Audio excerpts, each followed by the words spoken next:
Good morning, everybody. We are here, coast to coast episodes number 4, number 3, Number four. 4, and we are officially at week 0. We have live football in less than 2 hours, gentlemen. We're going to kick off the season. A little football over the pond over in Ireland, but we're going to get to that shortly. But I'm just pumped that I'm going to see live football in about 2 hours.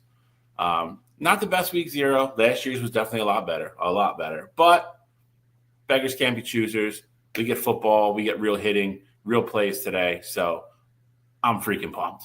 I'm pumped. I can't believe it's here already. So let's get this show on the road. Top left corner, the reigning, defending national champion, my Buckeye brother from another mother, Mr. Cottrell Simpson. Good morning, sir.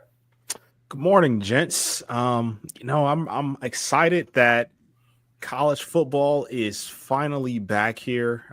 Week 0 felt like this was a long time coming. And Bill, you say that last week's slate was better, and I understand it. We had Georgia Tech playing, and it was an exciting game against Florida State there.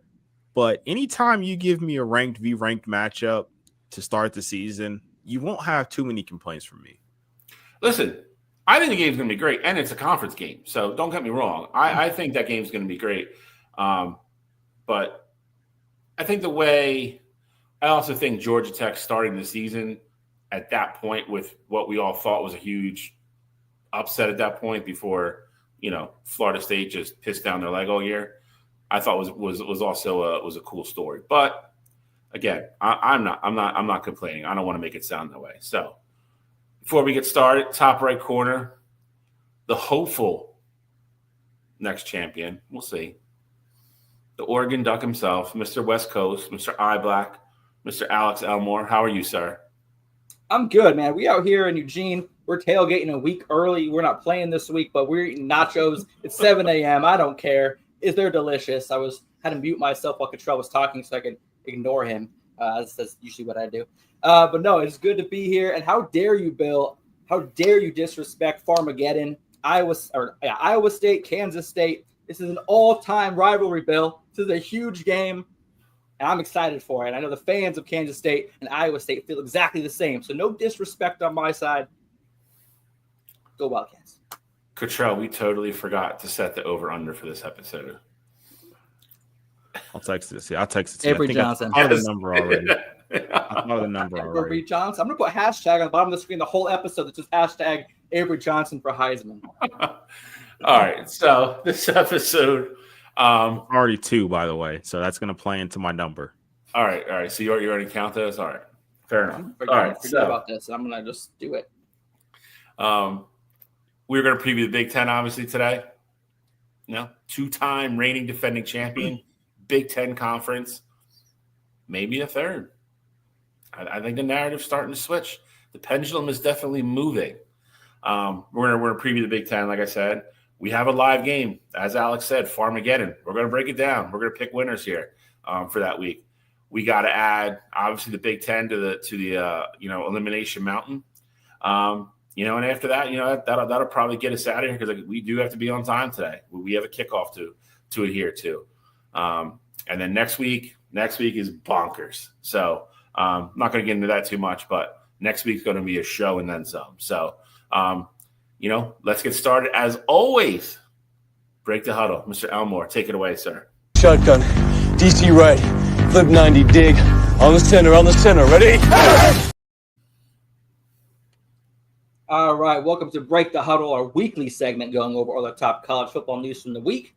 And first up, we have the College Football Playoff Selection Committee to use enhanced metrics. What does that mean? Well, I'll tell you what that means. Here we go. The College Football Playoff Selection Committee will use enhanced metrics, including, and this is the most important part here, adjusted strength of schedule and a new record strength metric for the 2025 season to evaluate teams more fairly, emphasizing wins against quality opponents and penalizing losses to weaker foes. I feel like they should have already been doing this. If this is what, Bill, please take the mic away from me because I'm going to go off for a second if you don't. So please go. I think to some degree, I think we all thought this is what they were doing, behind closed doors all the time. I think the biggest point here is, though, and I'm assuming we're going to talk about the other part of this probably right after this. You know, the announcement from the SEC that came down on Thursday. The days of these teams playing Tennessee State is going to hurt them. Like if you want to schedule 3 cupcakes and then have another soft, you know, non-conference game in the middle of the year, I think the committee is telling you now that say, hey, if you're 10-2, but there's a team that's 9-3 and we think they're just as good and they have a better schedule and they're, you know, say it's just for shits and giggles, say it's Michigan and their third loss is to say Oregon, and there's an SEC team that's played, or, you know, some other team with a strength of schedule in the hundreds and they only have 2 losses, I think they're saying we're going to weigh those 2 teams equally, and if we think Michigan's the better team, even with the extra loss, we're going to put them in. Again, I thought we were kind of doing this already, but apparently we weren't. I'm glad to hear the announcement that's what we're going to do, you know, and compare like opponents. My bottom line is like it was last year, which I thought they did a pretty good job of. You know, obviously I had some the obvious, you know, 1 or 2 teams that I thought shouldn't have been in, and they kind of proved me right. But I just want them to get it right. And I think some years it's going to be really easy, and other years it's not going to be. My opinion this year, with so many teams breaking in new quarterbacks and stuff like that, we talked about it at length last week even, you know, as much as we're looking forward to, you know, Ohio State and Texas next week, it's an opener for both of them. I don't think you're going to really know what either one of those teams are until 2 months later. So I don't think either one of those teams gets hurt by that loss. But that being said, I think this type of thing is kind of protecting those teams, and I think it should. I agree with that. If you want to schedule a big boy for week 1, I give those teams more credit than playing some team that's barely in the FBS. So I like it. I hope we see the change this year. Like I said, my goal is always that they get it right. And I think this year it'll be a little bit harder because I think there's going to be more parity this year.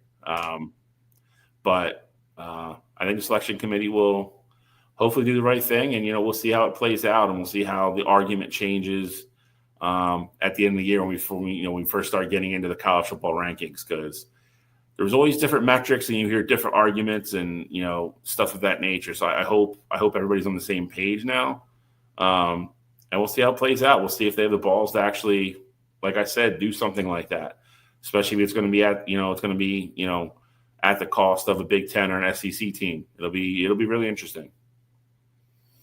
What are you, Kishore? So for me, I mean, I'm just going to come out and say it. This feels like bullshit. I think for me, the biggest thing is you're coming off of a year where SMU was the team that got the 11 spot, and ultimately you left out Alabama, you left out South Carolina, these teams who had 3 losses, but they were in the SEC. And I think this is just an opportunity for the committee to be like, well, you know, Bama played these tougher schools all year. We know SMU only lost once, and Bama lost 3 times. And, you know, one of those even being to, you know, of course, Vanderbilt, who had a decent season last year. But, I mean, that's not one of the teams that you're supposed to be losing to if you're a college football playoff team. And Oklahoma being another one like that had no business beating them last year. I think this is just giving the committee and giving the SEC an out. And I don't find it as a coincidence that we get this news the same day as we get the SEC is switching their, you know, conference schedule to 9 games. Well, I'm happy that that's happening, and I'm happy that these SEC schools won't be able to play Mercer in November when everybody else in the country is facing a quality conference opponent, or not even necessarily quality conference opponent, but they're facing a conference opponent before going into rivalry week. Like, I think that is a huge thing. And another part that's not mentioned here, but of those 3 non-conference games that the SEC is going to be playing, it's going to have to be against one of the Power 4 schools or Notre Dame. So they really only get 2 cupcake games in the season, which I am 100% sure they're going to take full advantage of, which is well within their rights. I feel like every school has 1 or 2 cupcake games every single season. So I'm okay with that part of it. What I'm not okay with, though, is that the last 2 years, you get a non-SEC school to win the championship. And if we're being honest, the last 2 years, you've had in the championship not even one SEC school make it.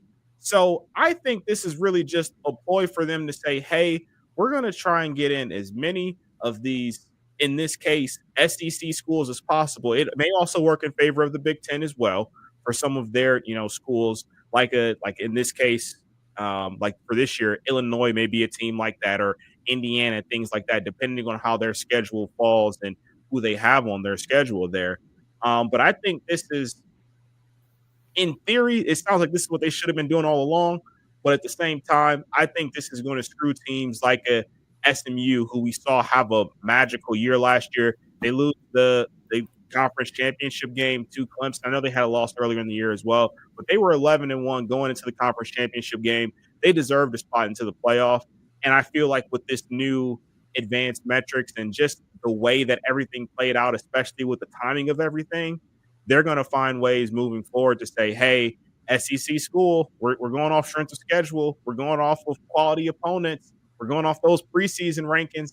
Alabama went out, got a win against, number 24 ranked Vanderbilt in week 2. So, that's putting them ahead of these smaller schools, for college football playoff rankings. And I don't think that's right. So I'm smelling the fish on this one. Well, now that we have that college football playoff, we should just bring BCS back. I didn't mind the BCS, man, but now that there's actually a playoff, it's not just the top 2 teams. Bring back BCS. I'm tired of this SEC bias stuff. I mean, in May of this year, the SEC authorized their commissioner, Greg Sankey, to withdraw from the NCAA. Like, they do not care. They will threaten. They will do whatever they want to try to get to basically throw a tantrum. And the NCAA, the playoff selection committee, just kind of said, okay, we got you. We'll take care of you. And I don't like it either. I think the only thing you do have to look at that last part of it and penalize the losses to weaker foes. So that is where I guess we all have to keep faith that you look at like Alabama. I know you look at like Alabama last year with those 2 losses, and that's why they didn't get in. Like, I think we all have to, again, kind of have a little bit of faith and assume that we're going to continue down that road, that if you do have bad losses, you are going to be penalized for them against, a team that has a comparable resume and doesn't have those losses, no matter what conference you're from. So to your point, like I said, with the other announcement they made Thursday, which I thought was long overdue, go to 9 conference games and they got to drop one of the cupcakes. I think it brings the SEC into the modern century for scheduling, like a lot of other conferences are now. So I'm glad to see they're stepping up to the plate there. I unfortunately, like Cottrell, I don't believe in coincidences too much. So the fact that we learn all this stuff, within a 10-hour span perks up the tinfoil hat meter a little bit. So we'll see how it plays out. And like I said, at the end of the day, I think it's going to boil down to what happens with the teams. But I do think with the parity that I'm expecting this year, and again, I could be wrong, but I think they have a chance to make a mess of it this year. I'll say that, because I think there's going to be a lot of tough decisions. So I think, of course, all 3 of our teams are going to benefit from this. I think the big brand, the schedule, the way that our schedules always are going to be, especially with us being in the Big Ten, like there's going to be some variation of us playing each other. This definitely benefits us. And I think, I'm looking at it like Ohio State probably won't miss the playoffs for at least the next, 4 or 5 years.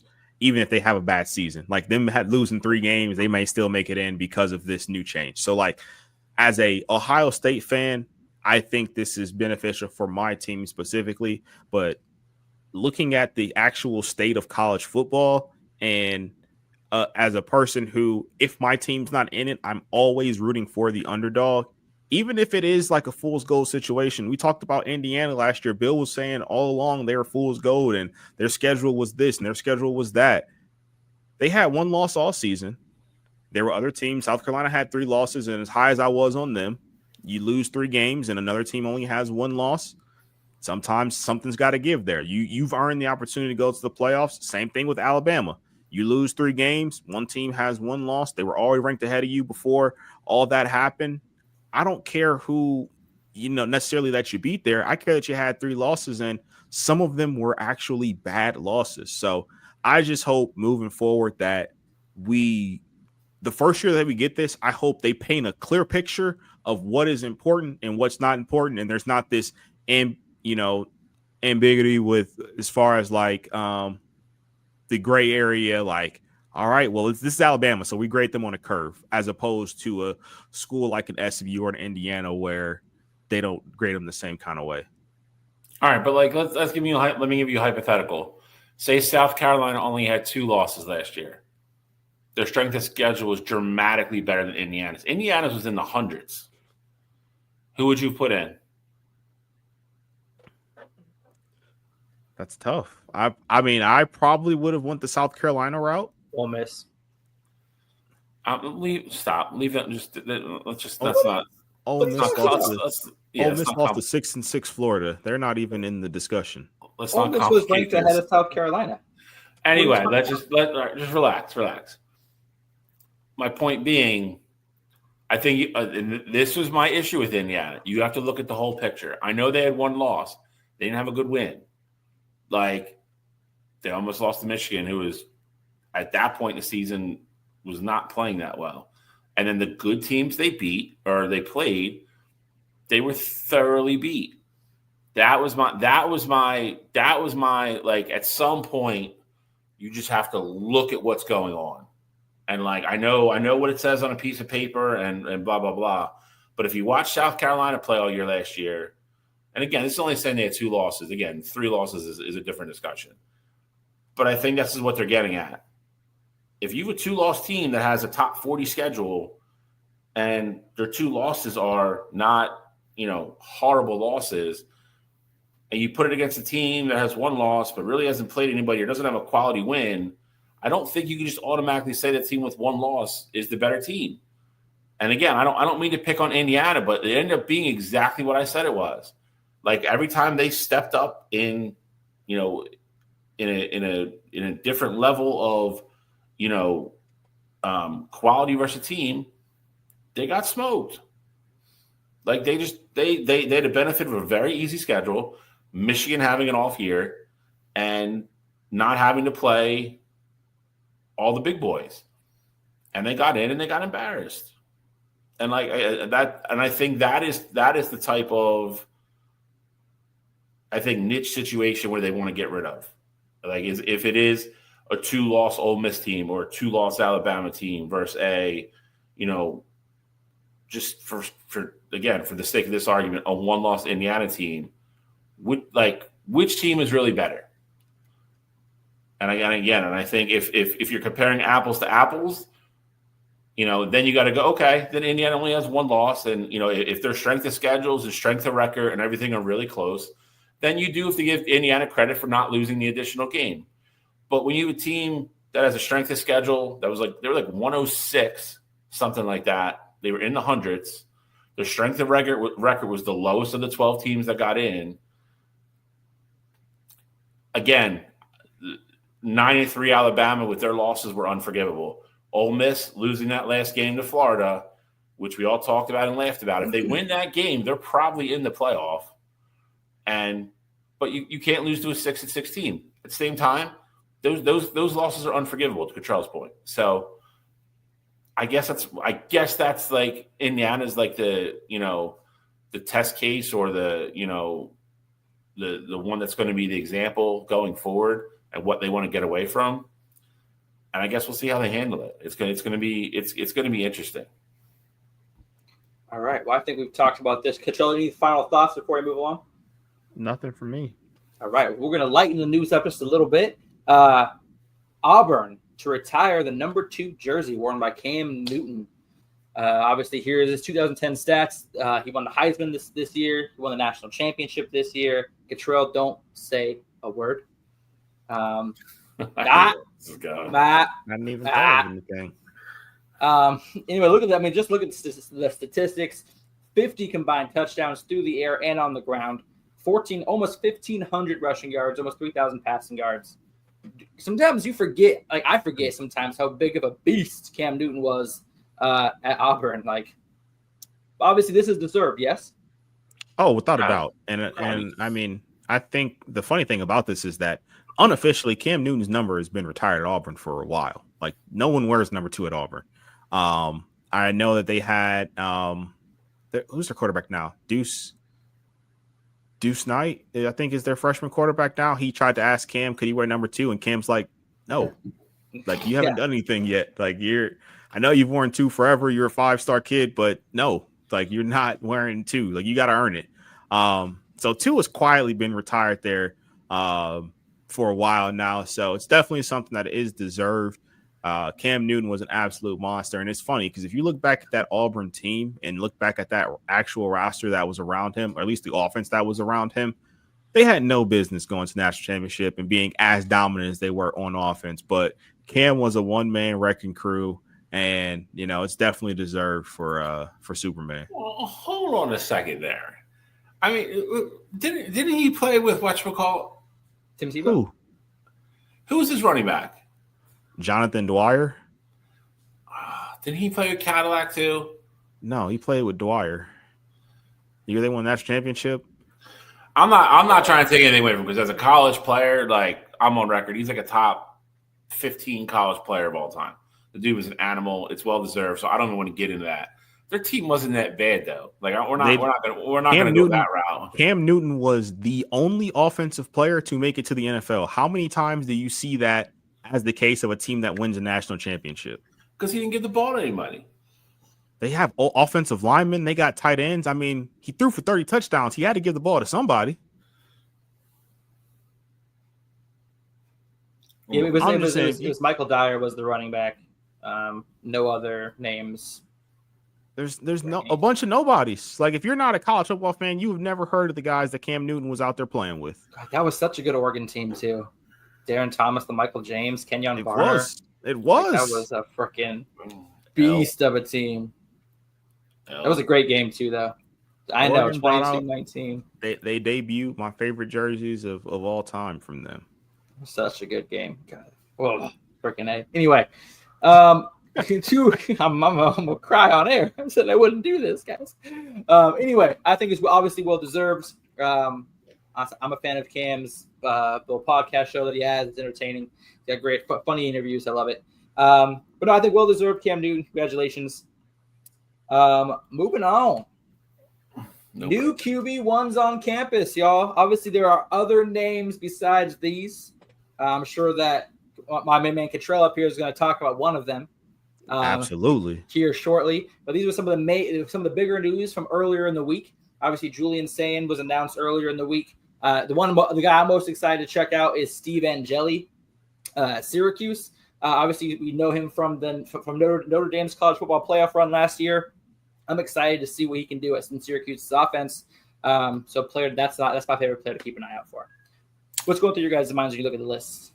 I'm obviously not going to talk about the one. I'll let Cottrell talk about him. Steve Angeli is obviously one of the interesting ones because he did come into that game, last year when Riley Leonard had to go out for a little bit. It took the team right down the field and scored and had some experience, was on campus longer, and they pretty much told him that he was not going to factor into playing next year, and he transferred out, went to Syracuse. It's a bold move. It's a bold move by Mr. Freeman. CJ Carr is a 4 or 5-star kid, depending on where you look at. Obviously, the grandson of former Michigan coach Lloyd Carr. A lot of pressure in Notre Dame this year, following Riley Leonard and obviously taking the reins from him. And obviously, he had a guy on campus that, was a little bit older and had some experience Very interesting move. I don't know shit about Bear Backmeyer other than I think his name is incredible. First And he true wears freshman 47. to start. Yeah, first true freshman to start at BYU at quarterback ever. What did you say, Control? He wears 47. Oh, I thought you said he's 47. I was like, what? If that was the case, he would be my favorite quarterback. You Yeah, know. he'd be in Oregon. He'd be in Oregon. He'd be in Oregon right now. Great name. Wish that guy all the luck in the world, but it's gonna be an interesting situation. Should have gone to Cal I mean, Why would he go to Cal? because his Yeah, name well, is I guess Bear. Cal Bears. Oh, yeah, Wow. that's awful. Never I mind. guess.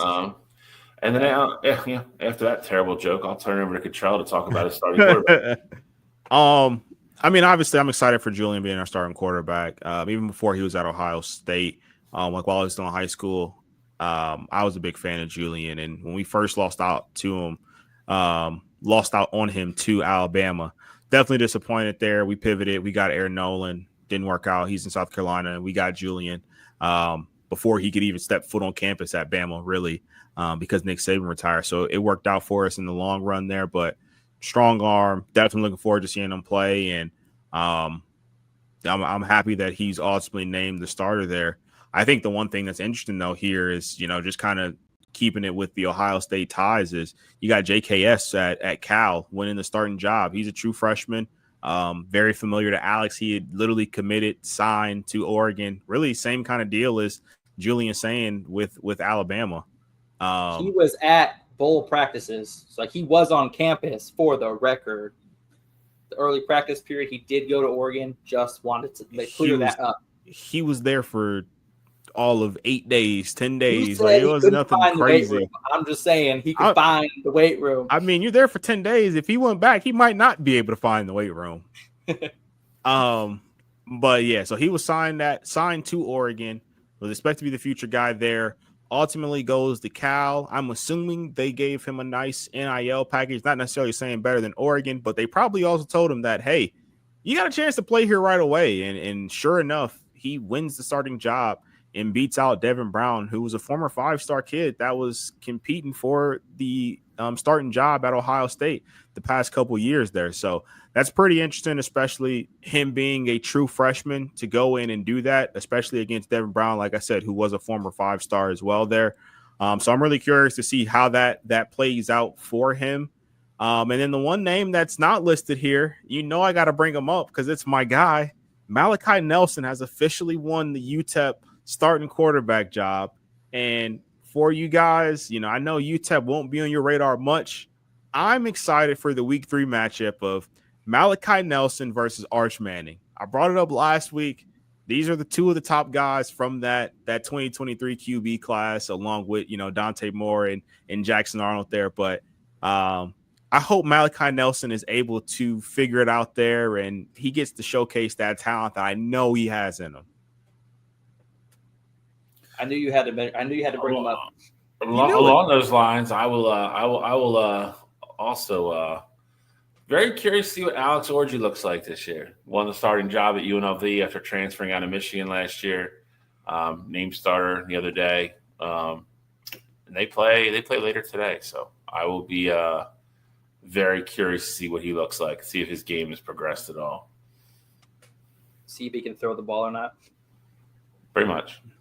Yeah, all right. Still waiting to see if Oregon's ever going to name a starting quarterback. It's been named internally. They already know. I feel like that would have got leaked. No. They have very tight lips in that locker room. Okay, so I'm not talking about it. But no, Dante Moore is going to be the starter. Maybe Dante Moore is just not having a good camp. No, Jackson Arnold in Eugene iron. is not. West Coast Jackson Arnold's not having the. Oh, Jesus. Iron sharpens iron. Okay, but hey, we're not going to talk about the Big Ten. Well, actually, you know what? Let's talk about the Big Ten. Let's take a look. Let's start into our Big Ten preview part of the show right now. Here's the current odds to win the Big Ten. Obviously, Ohio State at plus 210. Penn State coming up in the second position at plus 250. About Oregon at plus 300. And then it jumps up exceedingly high from there. We're with Michigan rounding out the top 4 at plus 1150. Purdue, Northwestern, and Maryland are at the very bottom of their chances. Perfect. That's lower than it was the year we won the Big Ten, the national championship. I'll take it. Oh boy. Anyway, anything surprised you on this list, guys? To be honest, I think the most surprising thing for me, even though I'm an Ohio State fan and I said what I said about them, as far as rankings go, like I can understand preseason wise, but I am shocked that Penn State is not the favorite to win the Big Ten this year. That caught me off guard too. A little surprised as well. Plus 210, plus 250 is really close. It's not, but I thought they would be flipped. Like if Penn State was plus 210, Ohio State was plus 250, I'd been like, all right, that makes sense just with everything that they brought back. I'm also a little shocked USC's ahead of Illinois. They're the same. They just. I mean, a lot of people think Illinois is gonna make the playoffs. So I haven't heard anybody say that about USC. I've seen one that had USC on it. I can't remember whose it was, though. I'll have to look it up and find it. But no, like I said, so you guys aren't really I'm not really too surprised on the list. I guess the USC, Illinois, Indiana, I guess I feel like USC should probably go behind Illinois and Indiana a little bit. Then I'm surprised Iowa is not higher as well. But I think Illinois and USC are both better than Indiana. You just hate Indiana. No, I listen. I like their coach. I've been a fan of their coach for a long time, just like Cottrell. I think they will get to the point where they're probably a constant 8-win team, unless he gets a bigger job and leaves. But Kirk Cinnetti's a good coach. I think they had a magical year last year, and I think everything went right for them last year. And I think the odds of that happening 2 years in a row are not great. Some of those games they got in that they pulled out, you lose 1 or 2 of them, your season looks completely different. So, not saying they won't be good, not saying they won't win 7-8 games. I don't think they touch what they were last year. As far as odds go, I mean, honestly, outside of the top 4, these odds don't really matter because I would be willing to bet a large sum of money that it is. I take the top 4 over the field without a shadow of a doubt in my mind. Like there's not a lot of conferences. I feel like I can say that in the SEC. If you gave me that pick, just the top 4 teams, like I'm not saying it'd be a shoo-in to take the 4 teams there, but like we talked about it last week. Like I thought there was a sizable number of teams that were plus 1,000 or higher that had a legitimate chance winning the Big Ten. To me, this is a 4-horse race, and I don't think any other team has a shot. Do teams have a shot to get to the championship game? Sure, based on schedule, based on common opponents and stuff like that, maybe potential tiebreakers. Sure, I don't think there is a team outside of that top 4 that can win the Big Ten this year. Like I don't see any possible path for that to happen. The one team that intrigues me even slightly there, of course, I think Illinois is good. I think Indiana is a good team there as well. I think those are potential playoff teams. But the one team that gives me even slight intrigue there is Nebraska at plus 4,000. Reason being, of course, their quarterback Dylan Raiola. I think the arm talent is there for him. He was a true freshman last year, and he had a solid freshman year there. But if he can turn into that true 5-star quarterback that he was coming out, he was the best quarterback in his class. Like if he takes that leap, this season, I think that can make Nebraska rather dangerous. And I think that could make them a true wild card there. But for me, it's really just a 4-horse race there. So I don't even have like a sleeper as far as the odds go. Yeah, I agree with you with Dylan. I think the problem with Dylan is it's still going to be, I think they're a year away from really having everything around him that they need. I think he's going to shoulder the load of a lot of things like he did last year. I think he'll cut back on his mistakes. But at the same time, you're playing in a major conference like the Big Ten. You need the skilled people around you to help you. I don't care how good of a quarterback you are. And I don't think they're quite there yet with the rebuild. I think Nebraska is a very interesting team to watch next year for sure, with him being a junior at that point. But they could definitely, they could catch Michigan off guard at the beginning of the season. If they can get a couple decent wins here and there, they'll definitely make it interesting. But I agree with everything Cottrell said. I think something would have to go terribly, terribly wrong for one of those top 4 teams not to be the Big Ten champ this year.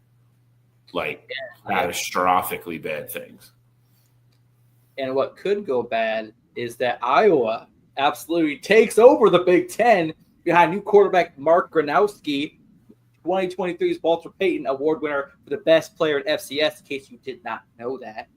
He's bringing 10,000 yards of experience through the air with him to Iowa. He's bringing almost 2,000 rushing yards with him, 37 rushing touchdowns, 93 passing. This dude is he's going to be the savior in Iowa. It just makes me upset that he can only be there for a year. But that's who I'm looking at for the best smart bet on my part. I'm a Mark Gronowski fan. I was all over him the last 2 seasons when talking about South Dakota. Liked him before South he was Dakota cool. State. But let's be honest here. He's the winningest quarterback I believe he's the winningest quarterback, or he's tied for the winningest quarterback in FCS history. So I mean, he's a baller. He's a kid that wins a ton of games, and so I am a big fan of him. But until I see it, or until Iowa can put together an offense around him, like, I don't doubt his talent, but he might not even have the playbook to showcase that talent. Like, I don't know what that team at Iowa looks like. And I said it before, we did our top jobs in the country last year before the season ended, and I had Iowa on my list because no matter what, there's no expectations at Iowa. And I understand, Alex, I do think they're good, like sleeper pick there as well. But Iowa, for me, I just feel like every single season, even the chances that I do give them, they just let me down. Listen, I to your point, I think the kid's a good player. Don't get me wrong. I don't think, he's going to fall on his face. That being said, Iowa is, like Cottrell said, no matter what happens, I feel like they just always end up being offensively challenged. He's also taking a pretty big step up in level of play here, week in, week out. He is going to see a bunch of defenses that are a lot faster and a lot more athletic than what he saw the last 2 years. So there will be a little bit of adjustment period there. Like I said, I still think he has a very good year. I think Iowa will be a little bit more explosive than they normally are. They still have to find a vertical passing game. I don't care what you say. You can't let these defenses just crowd the box and have the safeties 8 yards off the line of scrimmage because they're like, all right, like they're either going to run or they're going to throw something over the middle of the tight end for 3 yards and let those guys play there all game long. Like you have to find a vertical passing game if you're Iowa, and be consistent with it. And until you do, they're going to keep struggling like they do. They just make it too easy on defenses. And like I said, too many of these defenses are just too damn good. I mean, you look at the top 4. Those top 4 defenses will all be in the top 10, top 12 at the end of the season. They're too good. So game has evolved a lot. I think Iowa was one of the last teams, and that's coming from a Michigan guy. They're even further behind the boat than we were in regards to at some point you really got to look at your offense and transform it a little bit. But like Iowa always have, like Cottrell said, I think Kirk Ferentz runs a great program. I think he's a great coach. I love how loyal he is to that school. But I don't think this is your year. Well, I guess we're going to find out. But let's go ahead and let's take a look at some of those Big Ten schedules, especially for the top. Real quick. Uh-oh. There's one guy we didn't bring up. Who's that? The quarterback of the UCLA Bruins. Oh, yeah. What was his name again? Because it wasn't Nico Lamaleva. Let's see what his name is. I'm curious to see what the hell does that look like? Because I think last season, all 3 of us were fans of Nico. And, of course, that was while he was in Tennessee. but you make the move to UCLA, a non-Chip Kelly-led UCLA team. All right, hold on. 12 hours ago, there's a battle for Nico's backup spot. Nico's the starter at UCLA. Of course, Nico's the starter. Yeah, but that report yesterday was like Nico loses starting job. I'm just saying, again, I don't think UCLA has a shot in hell to win the Big Ten, but at plus 18,000, knowing that I could see a world where if things fall the right way, they have the best quarterback in the conference. And so I think that's very interesting for the odds to be as high as they are. The rest of the team stinks. Terrible. I get it, but what have we been saying? What have we been saying all season?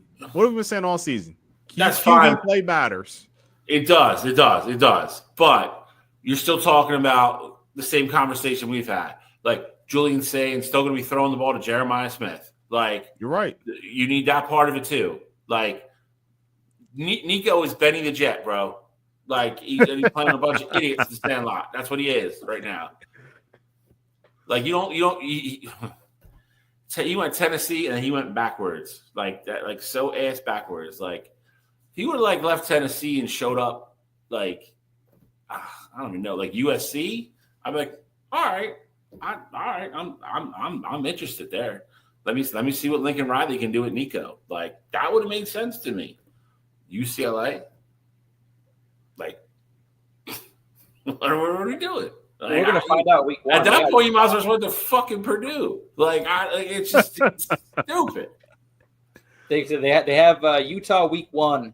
It isn't at UCLA, but 8 p.m. start time, Utah UCLA. If we're gonna find out what that team looks like, because that's gonna be a tough defense in Utah. It always is. So Alex, let me ask you. Where's that game? At UCLA. But Alex, I want to ask you though, if hypotheticals, and then I swear we can get into the schedules. Okay. UCLA wins week 1 against Utah. No. Are we thinking that the Big Ten could potentially be on notice? No. Can we please not do this? No. I'm just asking. It's week 1. No, I don't think so at all, because they still play Ohio State. They still play Indiana. They still play tough teams. And like I said, Utah, if they win that week, they have a new starting quarterback. Anything could happen week 1. As well. I'll entertain this. Oh, Alex, pull up their schedule. I already have it. Have it right here. All right, let's do this real quick so I can entertain Cottrell. I'm just saying. Utah. Probably a loss. UNLV at UNLV in Allegiant Stadium, week 2. Win. Come on. Let's put some respect on. We talk about some resurgence of Alex Orgy. No, I'm just kidding. UCLA is going to win because Alex. I don't know, man. If they lose that game, they might win a game. New Mexico. Win. We're talking about a potential 3-0 UCLA team right now. That would be 2-1. Okay. Northwestern. That's a W. Preston Stone is not going to go unnoticed. I would look out for Northwestern's going to get at least 4 wins this year, and that's one of them. Preston Stone, Preston Rock, Preston Brick, don't matter. Nico all day, baby. What do we have for Northwestern? They might beat Northwestern. They're really bad. Penn State. L. L. That's where Michigan the train State. stops. L. Yeah, I mean, with Aiden Childs, another year under the offense. Where is that game at? It's at Michigan State. That's an L. Since Lansing's not anything anymore. If it was in the Rose Bowl, I would have entertained it. They're not going to Michigan State. UCLA can't even sell at the Rose Bowl when they're there. So I mean, fair. Maryland. It's a win. Where's that at? It's at UCLA. That's a win. October 25th is in Indiana. L. Yeah, that's a loss. Nebraska. L. That's another loss. Ohio State. Win. That's a win at Ohio State. It's at Ohio State. This is the part of the season where all the parts of the bike start falling off. And here's what shit gets interesting. You got Washington and USC to close out the year. It's at USC. Okay. But hear me out, though. 0-5. Hear me out, though. There is if you get through Utah and you lose to Penn State, which is I 100% believe they lose to Penn State, there is an opportunity where we're talking week 6 or 7 or whatever before that spell in to end the season that we just went through where we said they're losing all of those games. We're talking about a UCLA team that's 5-1, 6-1 potentially. Then we're looking at Colorado from the last 2 years. Oh, that's not. You're right. You're right. But I'm saying that'd be a shock though. That'd be a shock though. If we're in October talking about UCLA as a ranked football team with 1 loss, that is a shock. I say there's better odds that we're in October talking about UCLA and talking about Nico transferring. Yeah, Nico sits out the rest of the year to enter portal early. All right, so do you have them bowl eligible or no? Yes, bowl eligible. Oh my God, Bruins going bowling. There's 2 games in there that can go either way. Like I think they might be able to beat Washington, but USC I don't think so. What is their official over under for wins? 6.5. No way. I just made that up. I just looked it up though. It's 5.5. Give me the over, baby. I think it really depends on what happens in that first game. If they can beat Utah, they got a shot at it. If they lose that game, I don't think there's a shot in hell. Done. Because between that game and their last 5, that's 6 losses right there. And I don't know if Penn State is counted in there. I think they played Penn State earlier. Yeah, Penn State, Ohio State. That's 7. They got Indiana. They got USC. I think they lose to Utah. Hey, Michigan State. Bruins going bowling, baby. I'm putting it. Mark it down. Bruins going bowling. Hashtag Bruins going bowling. You really put this on record. Bruins going bowling. Nico. In Nico, we trust. There needs to be a bet. Find a way to get 6. There needs to be a bet here. I'm not letting you just say this blasphemous stuff on air and get away with it. There needs to be repercussions.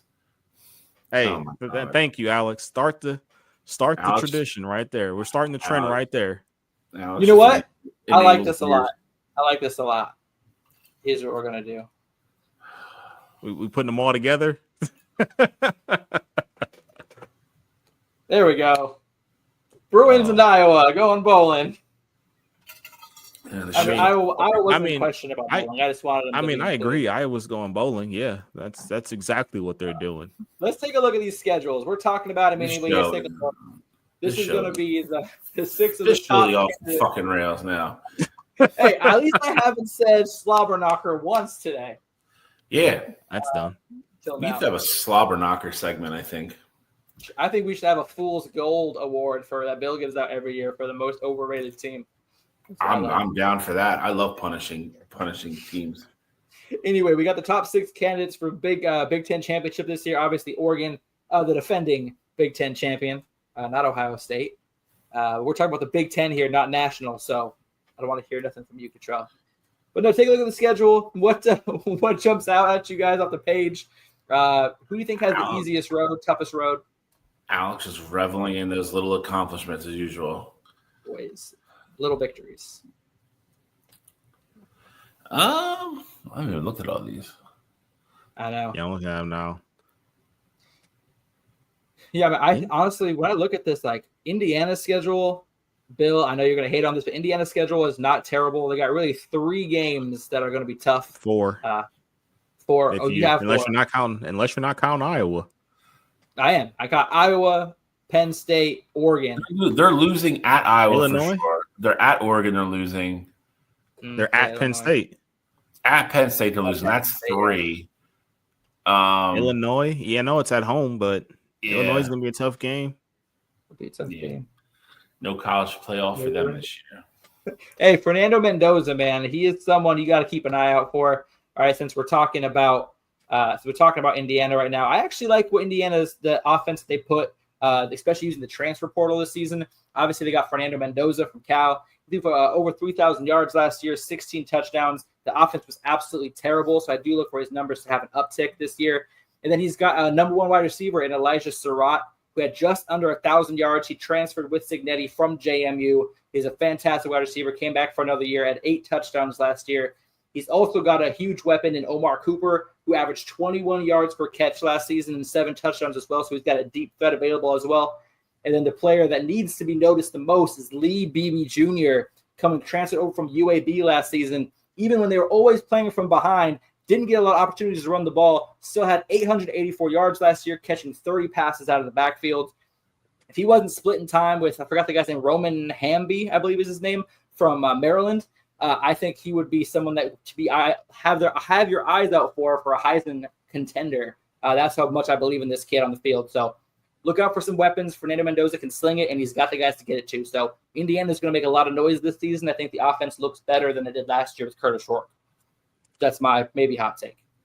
I think just looking through all of these schedules here, I did not realize how light Oregon and Michigan were this year. Super light, love it. In conference, because I mean Oklahoma is going to be an interesting game there for Michigan, but I mean for Oregon, you have Indiana on there, but like your only true test in the season is Penn State. Like I would be shocked if Oregon finished the season with more than one loss.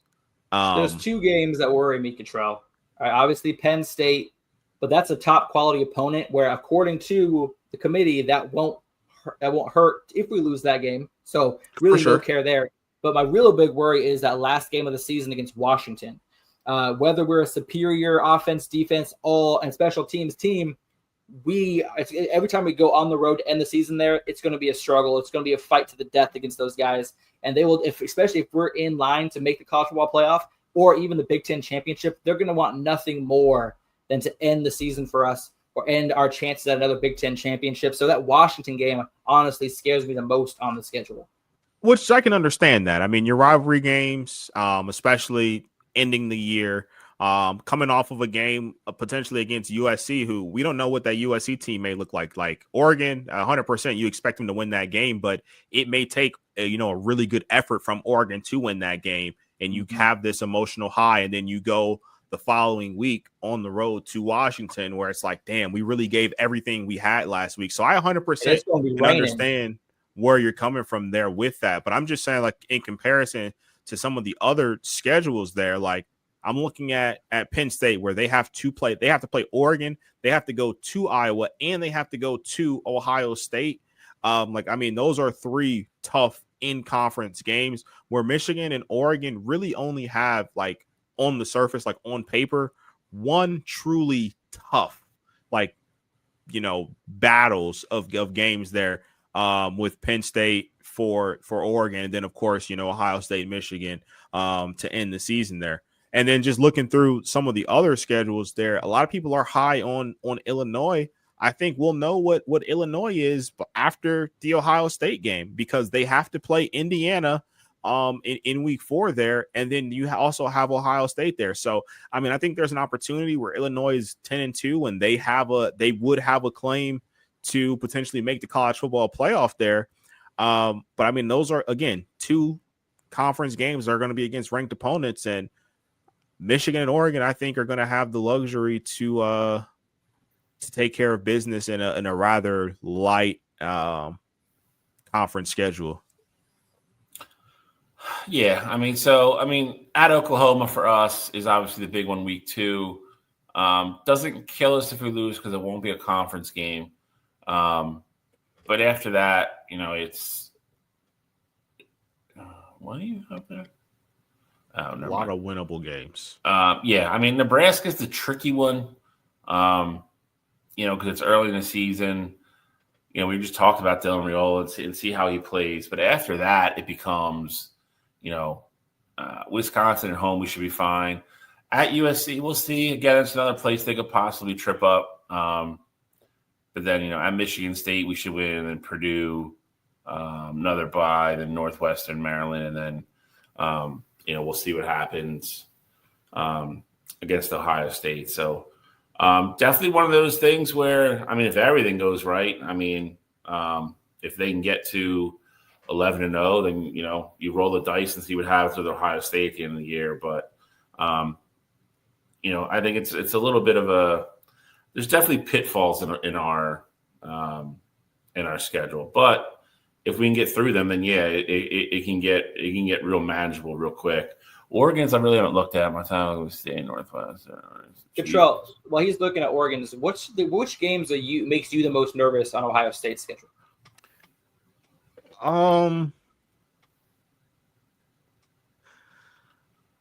It's tough to say because the Penn State game is going to be home this year. But I would say, of course, Michigan, as always, like that's going to be a tough game. At Illinois, like I know that won't be a walk in the park, but if I'm being honest, like similar to you in the sense of Washington to end the year, no matter where they are, and Bill's going to 100% understand what I'm saying when I say this. The Rutgers game right before that Michigan game terrifies me because every single year, and Bill knows it because he's playing Maryland. Maryland is one of those teams that, and it's at Maryland, and it may even be a night game. Like these are just those games where you come off of beating UCLA, where you go up against Nico, and it's reminding you of the Tennessee game from the following year. Like defense is like, oh, we beat up on Nico again. We got Michigan coming up, and you forget about little Rutgers that's coming into the shoe there, and you play this half-ass game. You play a C+ game.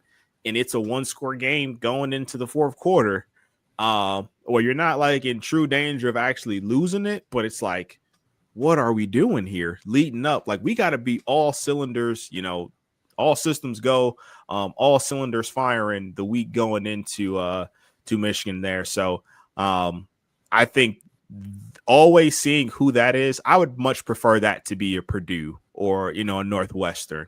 The Rutgers, the Marylands, the Illinois, typically, obviously, this is going to be a really good year for them. But those are like three of the middle of the pack schools that I absolutely hate seeing the week before Michigan. I can completely sympathize. You look at the year we won the national championship.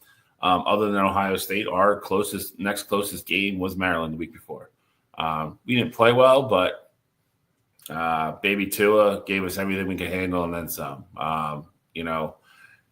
It is the game. It's one of those games that scares me every year. Now, Maryland this year, I think, is a little bit in a rebuild. I think we should be able to go down there and maybe be a little bit more comfortable this year, but we'll see.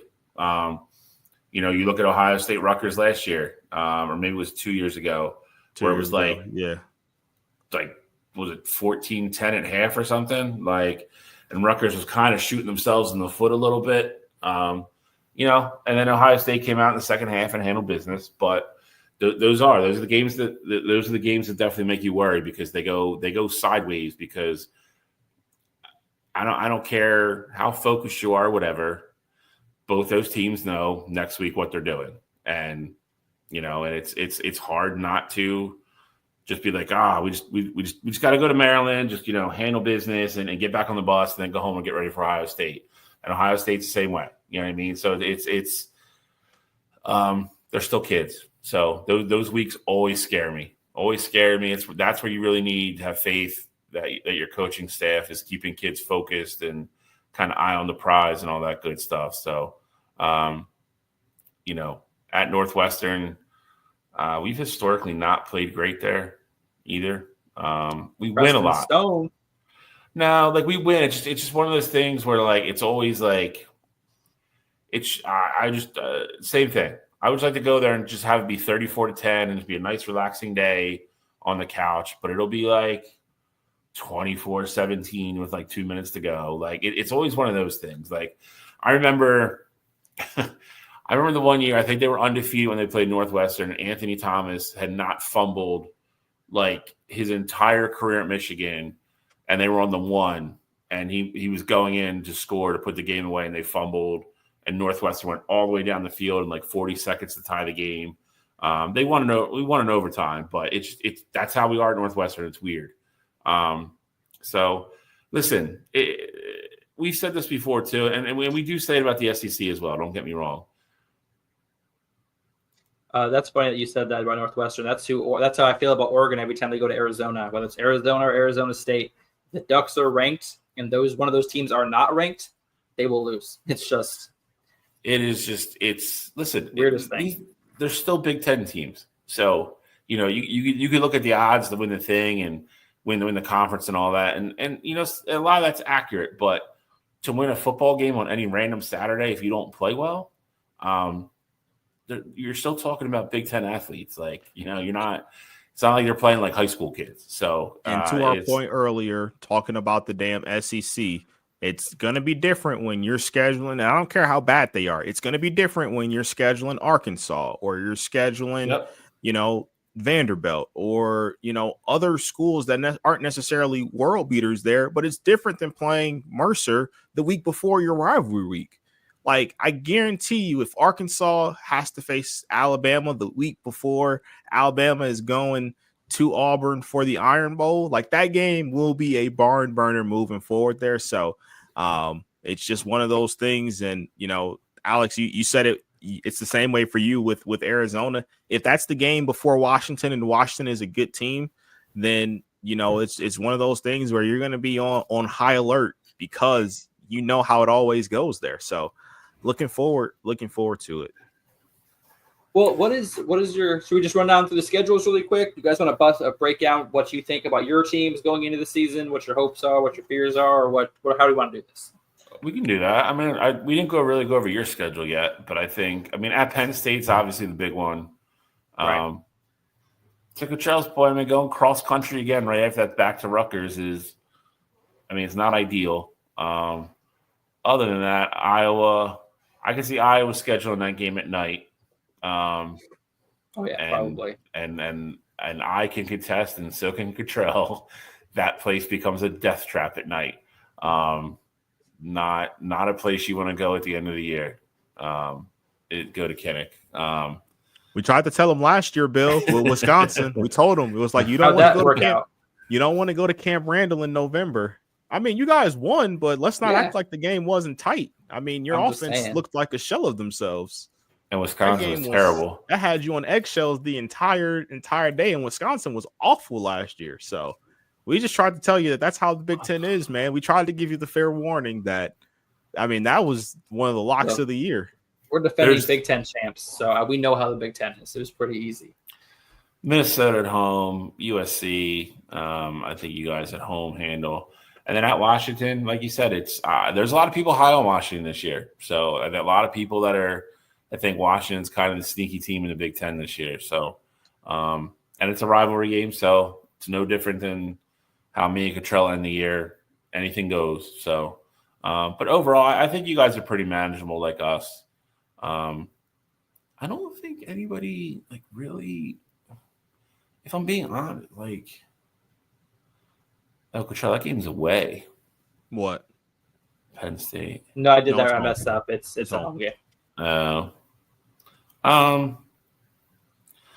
Yeah, at Illinois, you guys should win that game. But I think we all have 3 or 4 games that we could point to. And I think if we all get through them, then I think all 3 teams are in really good shape. The 3 and 4 that you guys point to, though, are a lot easier than the 3-4 that I point to. Well, Texas, obviously, but again, I think you're going to get a lot of reward if you beat them, and I don't think you're going to get a lot of flack if you lose to them week 1 with a freshman quarterback. So, again, I don't think that game. I think that game can only help you. I don't think that game is a death sentence to either team. However, that game goes. Unless you lose, and then Texas goes 6-6 overall. That would suck, but that's not going to happen. So after that, you don't have another tough game until you get to at Illinois. I would still think you should handle them relatively easy, but we'll know what Illinois really is by that point. At Wisconsin, you have a bye. Having a bye right before Penn State at home is huge. Mm-hmm. At Purdue, Penn State has a bye too, so just take note of that. No, Penn State's also. Yeah, listen, who's everybody playing that week? We have Purdue. You have off. Great. Yep, we're going to be sitting there watching. That is a non-stress weekend for me. I love that. You say that now until Purdue does some crazy stuff. Purdue's got who's Purdue's quarterback? Purdue's got a transfer quarterback. Yeah, I can't remember who it was either. Neither is Purdue. North Carolina's quarterback. That's who it is. North Carolina's quarterback. And I promise you, if we lose to Purdue there, that means we've lost a bunch of other games before this, That's a And fact. my season's probably over already anyway. So, Alex, because you are my biggest hater as far as Ohio State goes. What do you? I'm curious to know your outlook on Ohio State season. Well, I mean, you need to replace your defensive. You just replaced your defensive coordinator. You got to replace 3 offensive linemen, 2 starting running backs, and a very experienced starting quarterback. So I think you have quite a bit of holes to fill. And Caleb Downs can't fill all the holes on defense. And yes, you could just chuck it up if you wanted to, but he can't be the only person who gives you success on offense. So I think there's a lot of holes to fill, and I think we're going to see how big the holes are week 1 against Texas. I think you're lucky to have that matchup so early in the season because then you get a chance to kind of adjust some things going into a game against Grambler in Ohio, which you should beat with your backups. So I think that the way the schedule works out for you is a nice way to kind of see where your holes are at and then have a chance to plug and play before you get to your bye week and then play Washington, which is when you'll really be able to kind of see how your team will look the rest of the way. I think you won't get a true look at what Ohio State is until week 5 against Washington. I think at Illinois, I think that's going to be a good game because, like I said, last year you had how am I blanking on your Will Howard as your quarterback. And unfortunately, you can't get the experience under pressure that Will Howard had without playing and getting those reps in. I don't think Julian Sayin obviously doesn't have those reps yet. So I think some of these moments are going to be too big for him, especially like a game against Penn State at home or not. You got the game against Michigan. Obviously, that's a huge game to have to go into for the first time. Game against Texas, we're going to see. And I think that game at Washington is also at risk. Every team, every week is going to give you their best. And I can see 4, maybe 5 losses on the schedule. I love it. I absolutely love it. That lets me know we're going 11-1 and absolute worst this year. I can't wait. I love it. And then I heard the Bill. I don't know if you caught this, but did you hear all the Will Howard love? He gave him even more love this week. I said his experience that he brought to the table that Julian Sayin clearly does not have. Big games, Will Howard experience. It's a lot of Will Howard love now, and I love that we can reflect on it now that he's out of school there. But it's refreshing to hear. I'll say that. Alex has definitely done a little bit of a 180 on Will Howard for sure. Once they leave college, I don't hate continuously. I don't hate Oregon State Beaver players in the NFL. And once they leave Oregon State, well, you're not hating on him in the NFL. You're giving him love for what he did in college. That's what I'm talking about. Yes, his Kansas State experience that helped Ohio State win. Yes. I mean, you try and back out of it now. It's okay. It's all right. It's cool. But no, 4 losses is what I see Ohio State having this year. I love it. No BS. You really think they're 8-4? Texas. I think they lose to Washington, Penn State, Michigan. At that point, man, I would say they're not that good of a team. If we lose to Washington, I will say, I think that's a trickier game than I think we would like to all admit. We play them too. So do we. Ohio State, and I told you I was worried about minus 21. Well, maybe that week. That's how big a favorite? Bye week going into Washington. I'll take it. Michigan is a rival. Washington is no rival. I'm just saying though, the spread doesn't matter, and you don't even know what the spread is. You're just guessing. No, I'm saying that's what I would. I don't care what the spread is. That's what I'm alt spread. Alt spread. He's alt spreading. Give me your opinions on Oregon. I would love to hear what you think about Oregon. Because I've said Ohio State was going to lose 3 or 4 games since last year's last show. So I have not changed from that. For sure. If I'm being honest, I look at Oregon's schedule. I don't know what Oregon's going to be this year because just like you said, we lost a lot. I think you guys lost a lot there as well. And with that said, though, I think your schedule is rather light. I think going to Penn State, I do think that's a loss, but I see you guys running the table the rest of the way. I think at worst, you guys are 10-2, and I think I got you guys finishing at 11-1, but I also think the lightness of your schedule may come back to bite you in the playoffs when you have to face back-to-back tough teams unless you get that bye. If you win the Big Ten, I think it'll be the best thing for you. Obviously, I know last year you lost after the bye, but I think the bye going into the college football playoff this year would be very beneficial. One, because you know what it felt like last year to come off the bye and, play that kind of game there. But I think this gives you a true opportunity to let whoever it is that you're playing hopefully get beat up and get some film out on them. And then hopefully it's not a team that you saw already in the regular season. Like for you guys, I would say I don't want to play Penn State the first week of the playoff. Or actually Penn State would really be the only one that I wouldn't want to play just because of the familiarity of the matchup. I think worst case, I think you're 9-3. And that's absolute worst case. And again, I think you're probably more likely in the 10-2, 11-1 range. At Penn State, I think you lose. It's gonna be a whiteout. I think Penn State wins that game. Again, I think the Iowa game. Granted, it's coming off a bye, but I think at Iowa, if it's at night, I think it's a really tricky game. I think it's a really tricky game to go to Kinnick 8:00 at night and win a game. Minnesota, whatever.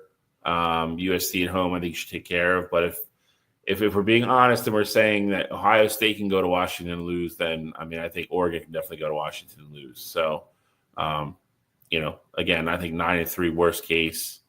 You're more likely probably 10-2 or 11-1. I say 11-1. 11-1. Go to the. Well, guess we'll see. Time will tell. All right, Control. You want to do Michigan? You want to say how you feel about Michigan going into this year? Who's your starting quarterback, Bill? Let's start with that. Do you know any insider information on like the Michigan fan sites and who's starting quarterback week 1? The couple guys that I always talk to that give me it's very, very rare that it's not accurate information. I don't see how it's not going to be Bryce. I could see some sort of split maybe at the beginning to get him acclimated, but from everything I'm hearing, everything I'm seeing, the people from like the Big Ten Network and other stations that have gone in, they're saying he throws the ball just differently than other people. It's noticeably different every time it comes out of his hand. Is he going to throw it to the right team all the time? Probably not. But that's what true freshmen do. So I would say it's a 90 to 95% chance, in my opinion, that he's the starting quarterback. I would be shocked if it's anybody else. Okay. That's what I figured would happen, but I was just curious if you had heard anything different. Yeah, Control, what's your opinion on Michigan this year? Michigan, I think they are looking at their schedule here. I think week 2 at Oklahoma, knowing that it's going to be Bryce starting at quarterback, going up against the Brent Venables defense. That's a tough task, even if it is, Oklahoma, who we kind of laugh at because they never really play defense there. But I think Brent Venables will throw enough confusing stuff at him where I actually think that's a loss. I think the at USC game is going to be very, very interesting. One, because it's going cross country. But 2, it's going to be because I feel like that game could be a true shootout. So I could see that being the game that potentially goes either way for them. And then, of course, end of the year against Ohio State, it's going to be a bloodbath. It's going to be what it always is. So I could see that being, of course, I'm never going to pick Michigan. So, of course, I see that as a loss for them there. I think best case scenario for them, they finish 11-1. I think worst case, they're looking at a 9-3, 8-4 season. I don't really see 8-4. I really see 9-3 as a worst case, but I think Bill may feel differently. But if you go 9-3 in Bryce's freshman year, really with no true expectations, I think that's something you can kind of live with, and that gives you something to build on. And especially if those losses are to a ranked Oklahoma team and a top 5, top 10 Ohio State team. I think those are things that you can live with. Yeah, I think a lot of people would good. So my question was just who's going to be the quarterback there, and you seem pretty confident on Bryce there. And I just like you said about Iowa, they need to develop a downfield passing game. We need to see Michigan do the same. In their national championship winning season, they averaged 9 yards per pass attempt.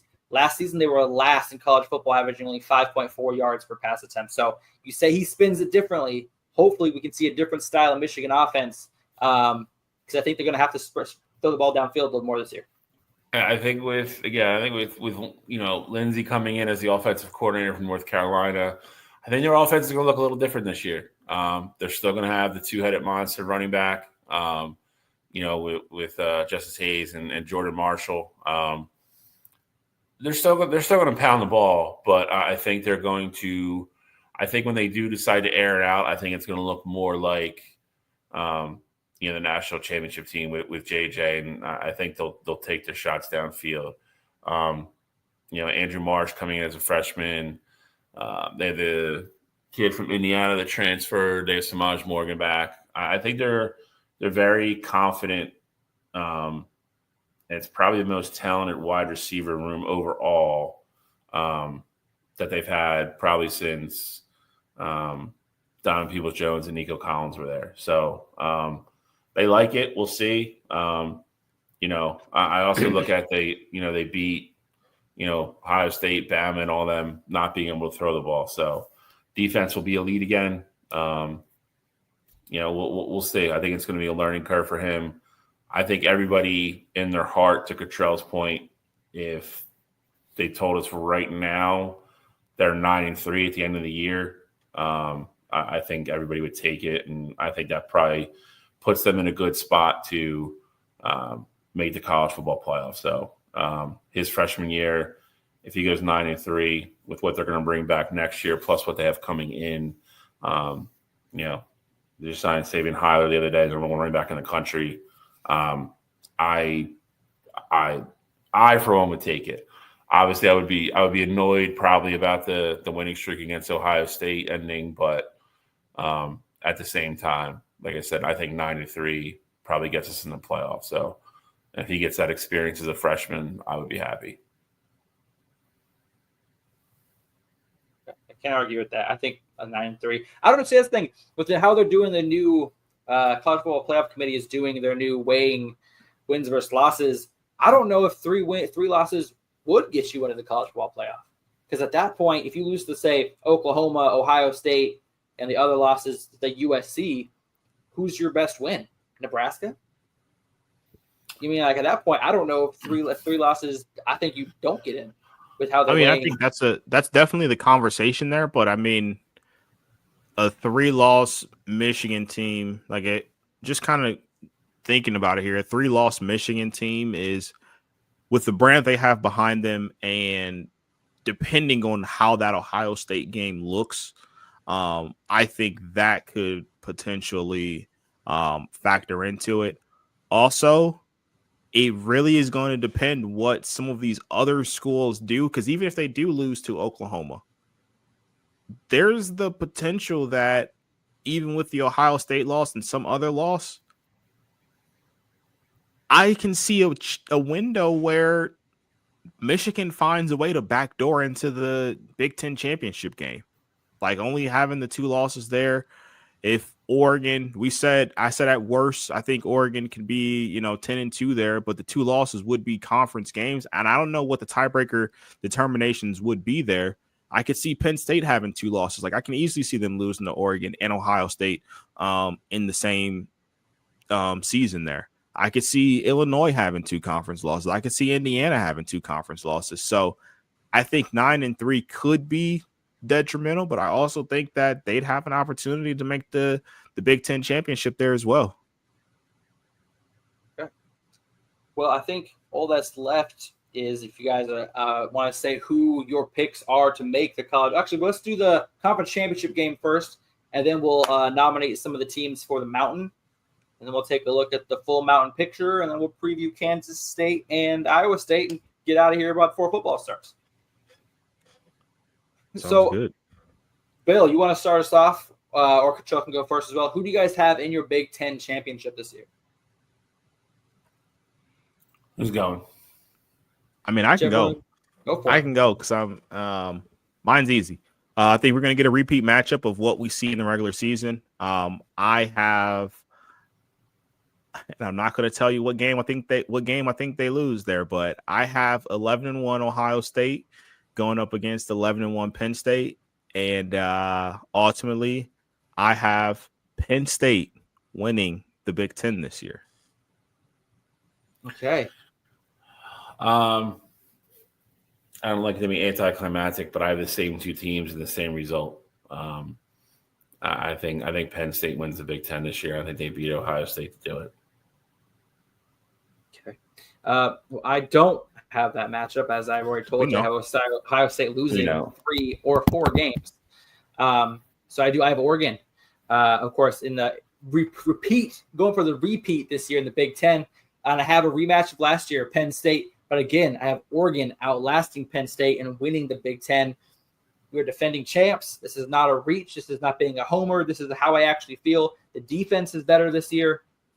The offense is going to be explosive. Kenyon Sadiq is going to have an absolute outpouring of statistics. They even said that he's going to average, by the end of the season, he should have 80 targets. That's more than most wide receivers on teams get. So look for a lot of good things coming out of Oregon.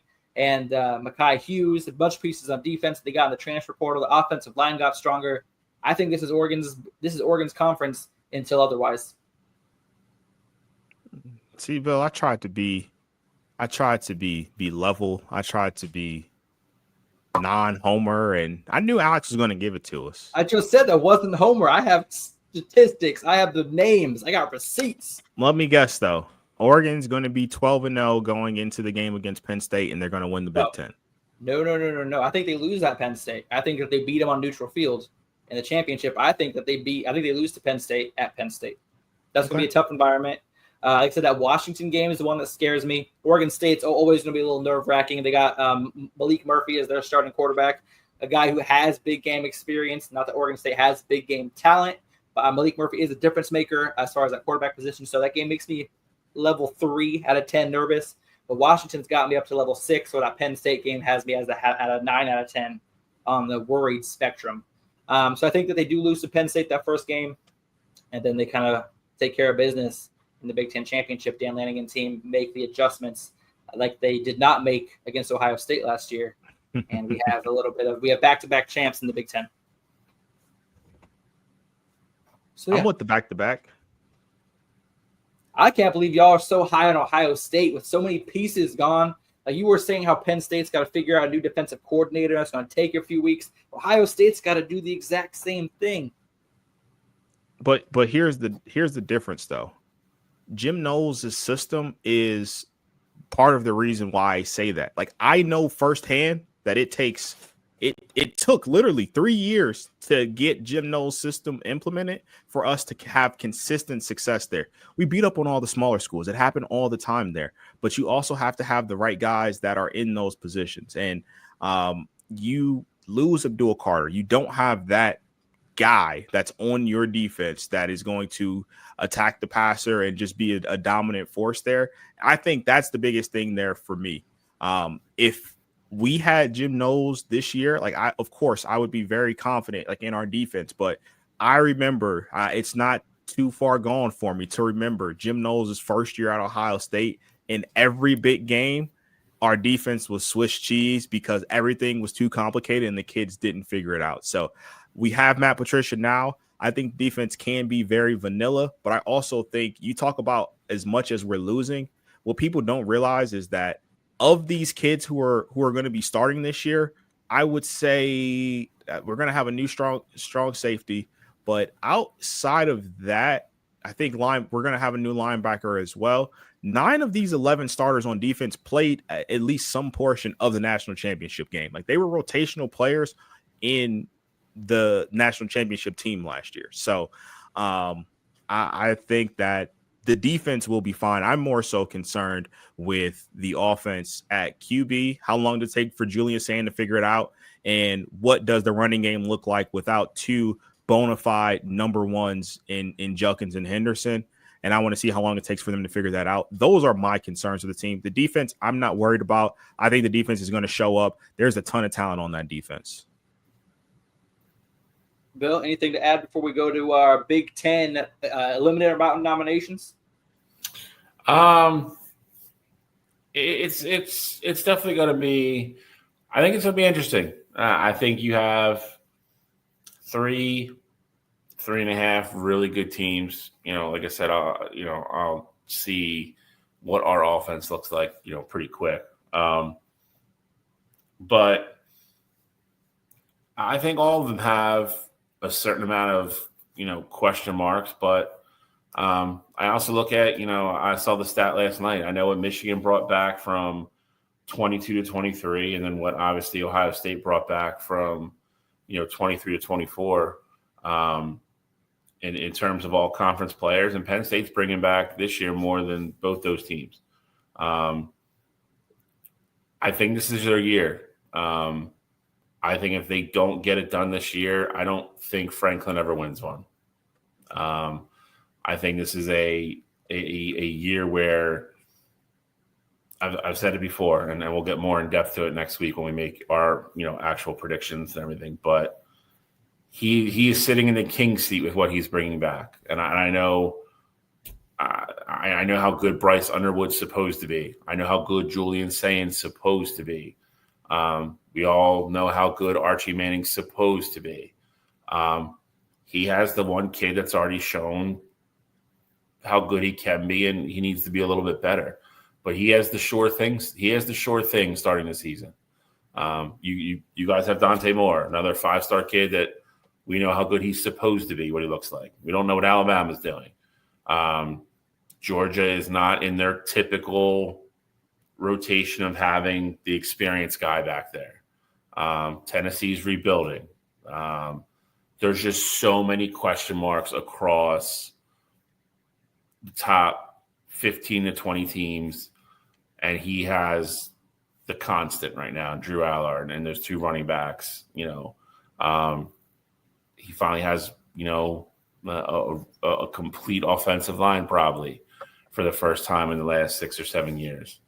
I think they're the best team in the Big Ten. I picked them to beat Ohio State. Would not be shocked if Oregon's there. Would be a little shocked if we're there. But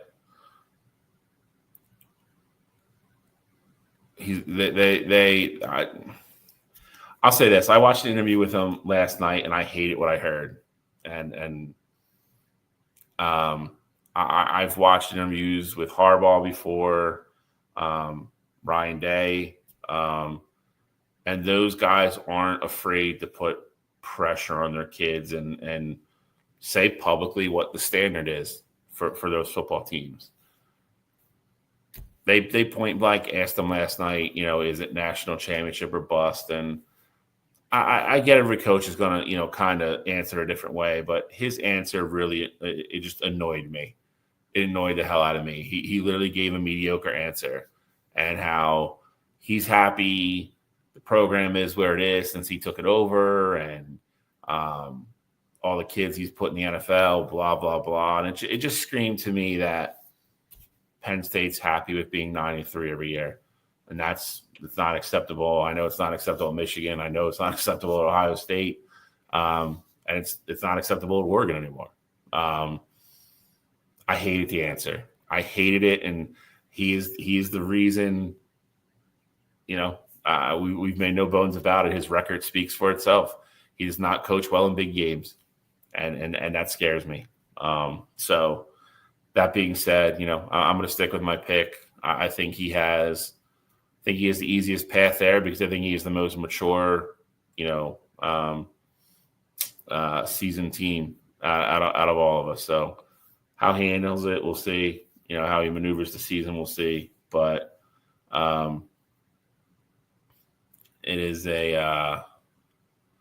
think it's going to be interesting. I think the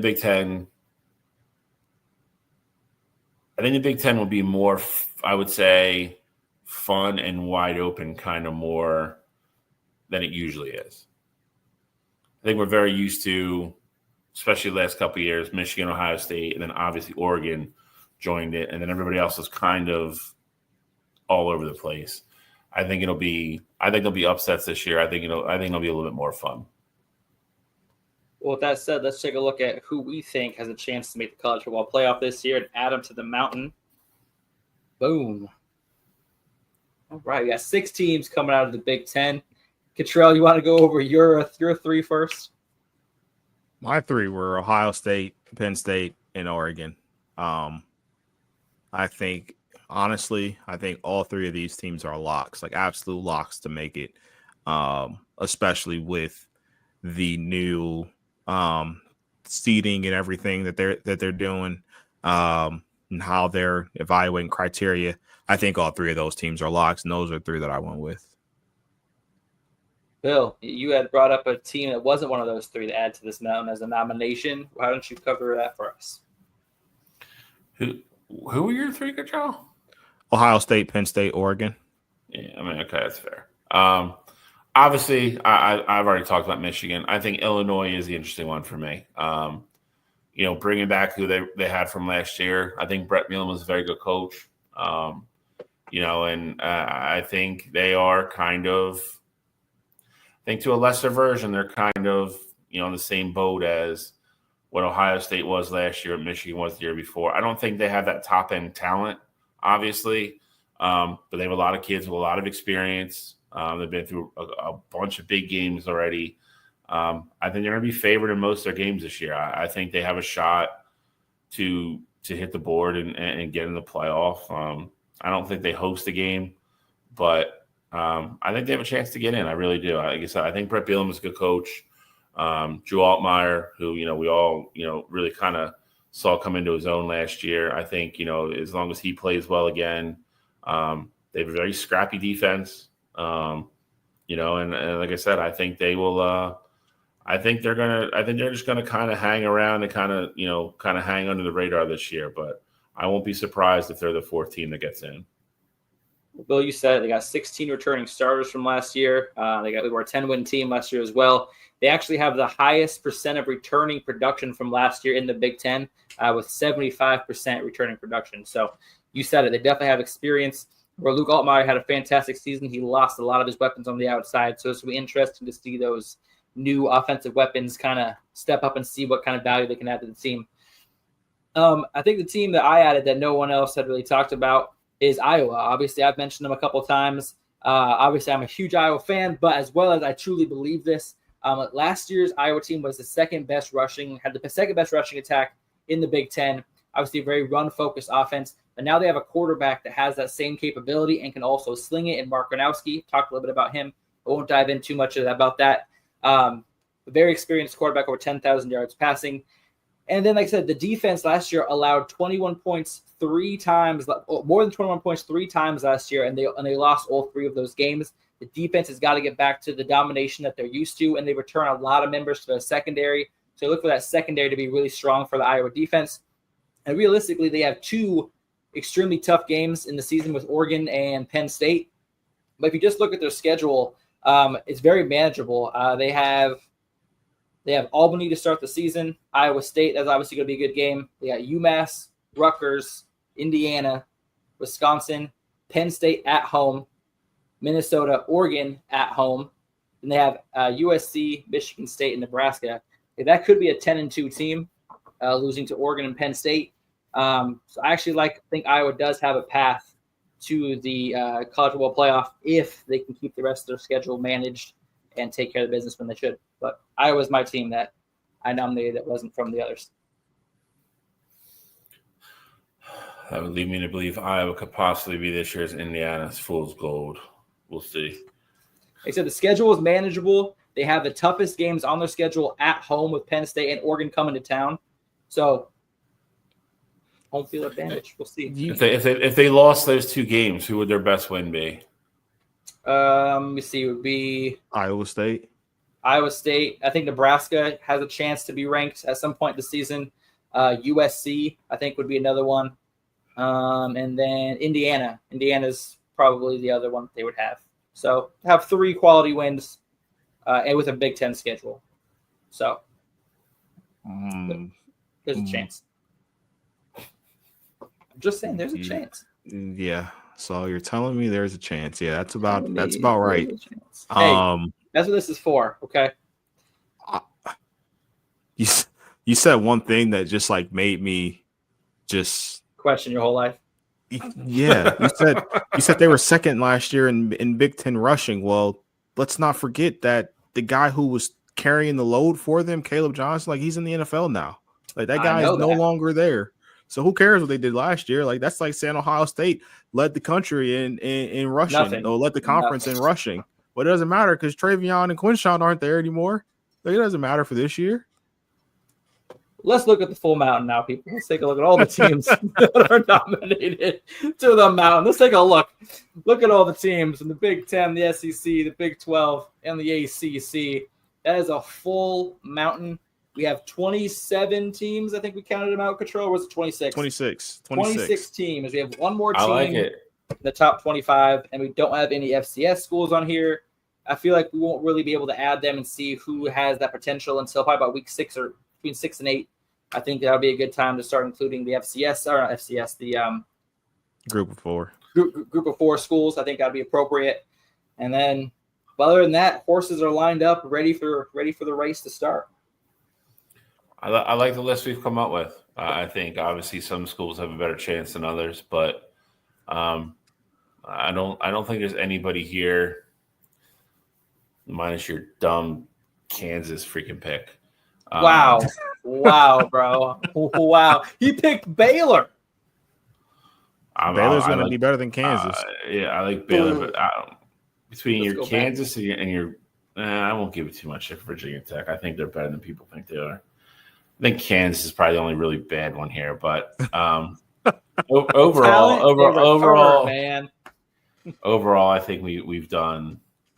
I think we've done a really good job putting this together for this year. So the funny thing is, it's not even like ha funny, but like one of these 26 schools are going to be your national champion at the end of the year. Yeah. Like there's nobody that's not on this list that's going to win the national championship this year. No. So it's gonna be fun to watch. You know, it's gonna be a lot of editing for Alex, but it's gonna be a lot of fun to watch these schools just inch up 1 week at a time until we start getting to some of these peaks. So it'll be but like I said, we'll go start to finish just like we did last year. Then we're gonna plop somebody up there and somebody's gonna get a banner next to Michigan, Ohio State. So it's gonna be fun to watch and watch it all develop. So that being said, we got an actual game to preview because we kick in about 20 minutes. So I do want to say real quick here because we didn't give them yet for the Big Ten. Got to give our Heisman guys. Oh, you know what? That is absolutely factual. Let me take this down here real quick. Big Ten Heisman hopefuls. Who do you guys got? Cottrell, since you were the most excited, who you got first? Who is your guy to watch this season for Heisman?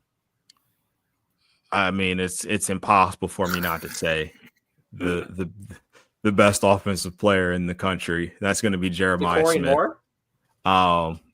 Jeremiah Smith, I think, has the opportunity to put up video game-esque numbers this year, especially with the rushing attack that I mentioned that I have a ton of question marks about. I think Julian Sand and Jeremiah Smith, like Jeremiah Smith is going to be the one constant. Like he's the one known on that offense. And I think his numbers can look absolutely insane this year, especially if Ohio State makes him a key focus of the offense again. Everyone knows what's coming, and they knew what was coming last year, and still couldn't stop it for the most part there. So I'm rolling with Jeremiah Smith as my option. Bill? Went back and forth with this for a while. I took Jeremiah off the board, obviously, because I knew that's who Charles could take. And honest to God, that's my honest answer. because as much as it pains me to say, I think he's the best offensive player in the country. I'm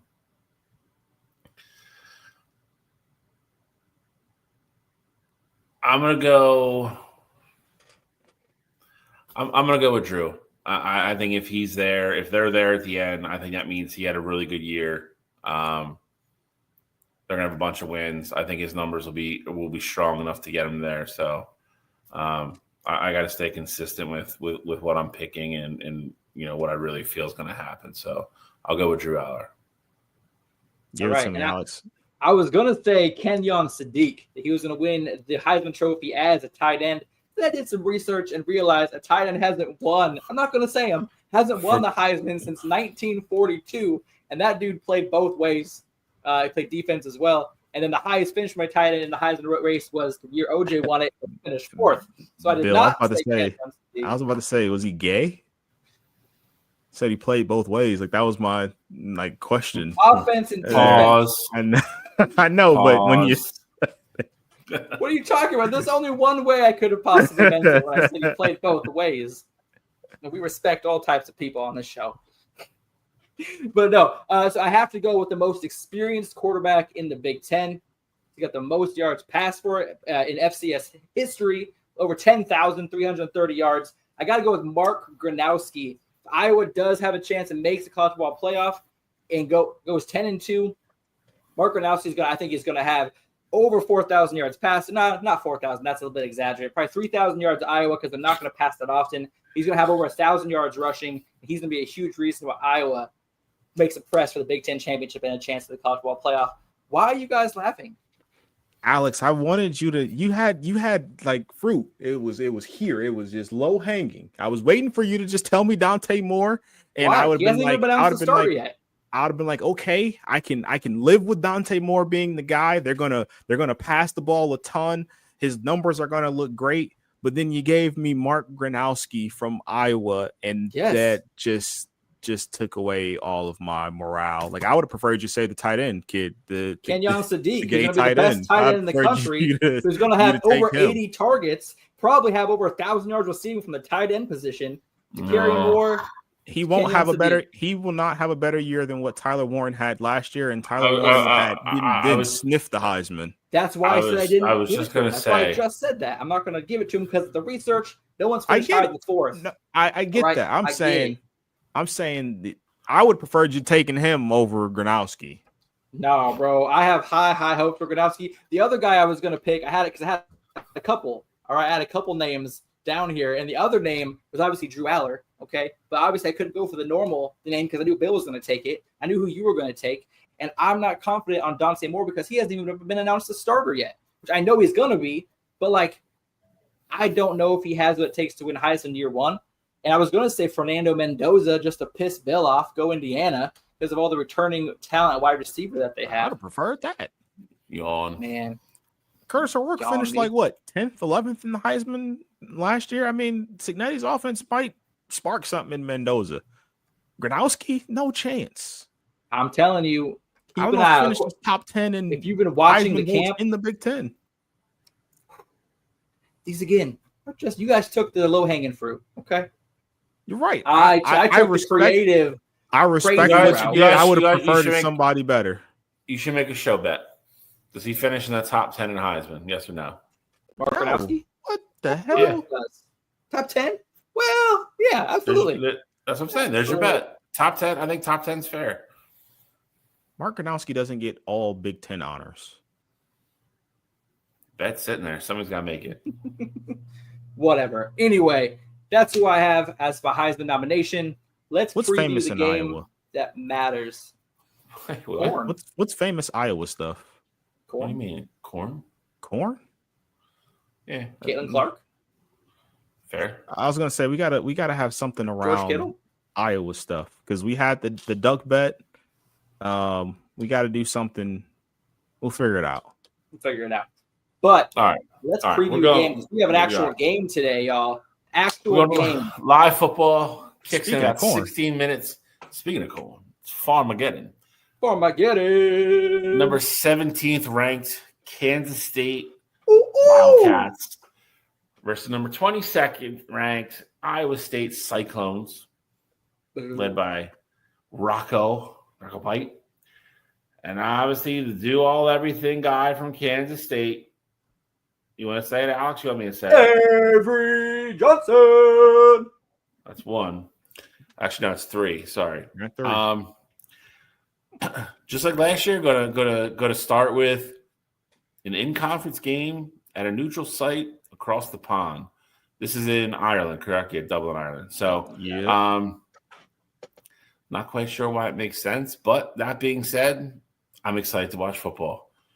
Gentlemen, I think the spread's going to be right around 3.5 in the favor of the Wildcats when this kicks. I know who I like. I'm going to let you guys go first. I don't like to drug on all the time. We will. You know what? I will let Alex go first here because he has such a invested opinion with his boy being quarterback. So, Look, floor is yours, sir. When it comes to these two teams, Bill, it's very cut and dry. I think both teams are going to be a little shaky on defense to start the season. Iowa State more so with they have more new pieces. And then really it's just going to come down to Rocco Becht versus Avery Johnson. Avery Johnson, yeah, obviously a dual threat guy. He just set the school record for 25 touchdowns in his first starting season, set the mark for his first full year. And Rocco Becht lost a lot, and I mean a lot of talent from last year's wide receiver core. Two guys went to the NFL in Jaden Higgins and Jalen Noel. And I think replacing two guys who went over 1,000 yards is doable, but I think that it's going to take a couple weeks to find out who those top targets getters are going to be. Even after weeks of practice, seeing game speed and what defenses are throwing at you, it kind of takes a little bit to get used to. So I think that Kansas State's going to be able to air it out. I think the 3-point spread that it's currently at is a little bit low, and I would bet for Kansas State up to 6.5. Control. So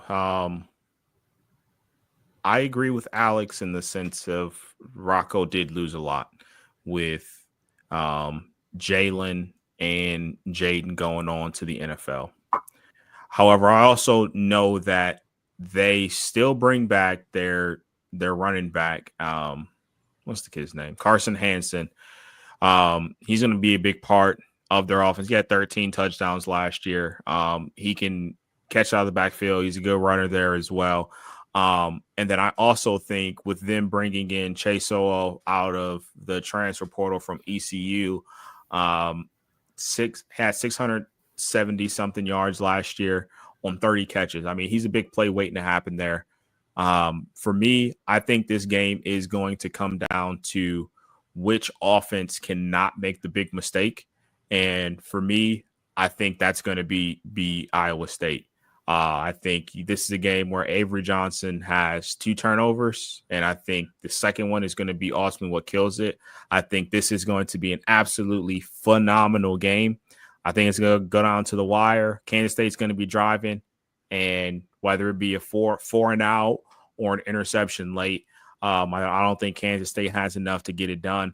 I like Iowa State in a tight one. Alex says take the alt spread of 6.5. I say take Iowa State on the money line. Ooh. Waste of money. Ooh. This is the most sure win in the books, and you're just going against it just to be a Debbie Downer. I'm going to split the difference here. Oh, wow. All right, Switzerland. This game's in Ireland, Bill, not Switzerland. I'm going to pick. You'll understand when I said what I said. I think teams that run an offense kind of like Kansas State, I feel like always early, especially in the game, opening year, I feel like they kind of have a little bit of an advantage. So I'm more sure of what they're going to do. But that being said, these are conference foes. They're used to playing each other. I don't think anything Kansas State's going to line up and do is going to surprise Matt Campbell or Iowa State. I think Avery Johnson probably has a big first half. I think Iowa State makes some adjustments. And I think Rocco does enough to get them back in the game. My gut tells me Iowa State's going to win this game. But, again, like I said, splitting the difference, I'm going to take Iowa State plus 3.5. I think they cover. But I do really I do really in my gut. I think they're going to win. I like the physicality. I think, to Cottrell's point, I think they force probably Avery into at least one really bad turnover somewhere, probably later in the game. And I think they kind of just grind down. And like I said, after they make adjustments, I think they grind on Kansas State. Probably a couple of long scoring drives, keep their defense out there. Lower scoring game. Like I said, I'll take Iowa State plus 3.5. Mini upset here over in Dublin, Ireland. Over under is 50.5, by the way. Kind of like the under. I was going to say, I kind of like the under too. I'm thinking 24-21. I'm thinking 24-21. Iowa State getting it done. 24-7. Just saying. Anyway. I don't know if Kansas State could hold my high school team to 7. Jesus. Your high school team must have been studs then. Anyway, that is the first game of the year. Obviously, next week we'll have a lot more games to preview, and then we'll do our pick'em segment. We'll start next week. Yeah, we're not going to start this week, obviously, with only one meaningful game. But next week, it's on, boys. I'm winning this year. I'm winning. Not if you pick teams like Kansas State, all 6.5. Wait, I got one last question for you guys, since you only have a couple minutes left, or 8 minutes left before kickoff. What did you guys think about the Big Ten suggesting a 24-28 team playoff? What to you is the perfect number, and how crazy is their number? 16 to me, I think is, and I'll answer it quick. 16 to me, I think is the perfect number. I love 12, honestly. I think 16 is perfect, though. I would go, you keep the buys the same there, but I would give it an extra week of home games for the schools to add in additional revenue there. I think their idea of going to 24 or 28 and eliminating conference championship games is absolutely stupid. It takes away from tradition, but 2, conference championships is something to hang your head on. If you're honestly any team like Alex, like we joke about making your claim to the Big Ten championship when you didn't win a national championship, but like that is a big thing and that is important. So I think for them to just say, oh, we want to add more teams into the playoff and, go 24-28 and just eliminate conference championships, I think that would be a move that isn't beneficial, not only for college football, but it takes away from the general tradition of it, because it shouldn't just quite literally be college football playoff or bust. Like, kids should be playing towards something first. Like at Ohio State, for example, the last thing I'll say is they have 3 goals every single season. The first goal is to beat Michigan. The second goal is to be Big Ten champions. And the third goal is to compete for a national championship. And I think if you go to this new format, that takes away tradition, that takes away small term goals. And for certain schools like in Iowa, in Indiana, even in Illinois, like they know they're not winning a national championship this year. Like they don't even have aspirations of doing so. But winning the Big Ten could potentially be something that's attainable, and that just takes it off the board for them. So I'm not a big fan of it, and I think this would be the wrong move for the Big Ten. I actually think 12 is the perfect number. I don't want to go to 16. I think you're expanding it then just for monetary purposes. I don't like it. Until a team that's ranked 12th or somewhere down there wins a national championship, I don't think we need to go down. I don't think we need to go to 16. I think I think it's a money grab at that point, because you're just guaranteeing another home game for, most likely a bunch of Big Ten or SEC teams. The elimination of, to Cottrell's point, which was spot on. So the elimination of conference championship games is dumb. I don't know why anybody would think there's any way going forward that you don't want to see Michigan, Ohio State again, or Michigan, Oregon, Penn State, Oregon, Ohio State. Big Ten championships matter. SEC championships matter. Like, I don't think Georgia and Alabama or Georgia LSU or whoever just want to magically stop playing for SEC championships, because again, there's only one team that can win a national championship every year. So if you beat your rival and you go to the SEC championship game and win that, that's still a really good year. And to take that away from the kids to where we're getting to this point, then it's national championship or bust. I think is an awful idea. I think it's idiotic. It's just stupid. I don't really think it's ever going to gain traction or steam. Because especially a lot of these blue blood like programs, like, we can hang our hat that we've won 50 some Big Ten championships. Cottrell can do the same. Oregon, or any of the teams, Georgia, Florida, Alabama, LSU, like that stuff all matters come recruitment time too. So I mean, like don't think for a second it doesn't. Like these kids want to play in big games and win championships and win rings and everything else. To just take all that off the board right off the get-go and just be like, we're just going to play a college football playoff. I think is dumb. I really hope nobody's taking it serious, because I would be. That actually might be a line too far for me. I'm being 100% honest. That would really turn me off to college football if they did that. And you look at the bowl season last year; they were already struggling to fill bowls.